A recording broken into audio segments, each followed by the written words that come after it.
கொள்கை எதிரிகள் மற்றும் பிளவுவாத சக்திகளுடன் என்றைக்கும் நேரடியாகவோ மறைமுகமாகவோ கூட்டணி இல்லை.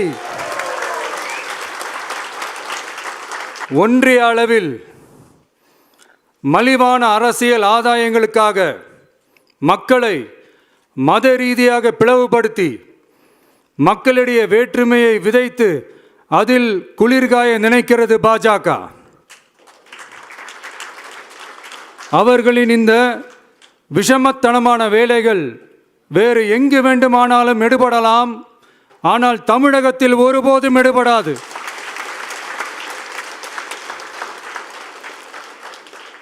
சமூக நீதியும் நல்லிணக்கமும் சகோதரத்துவமும் சமத்துவமும் ஆழமாய் வேரூன்றிய மண் இந்த தமிழ்நாட்டு மண்.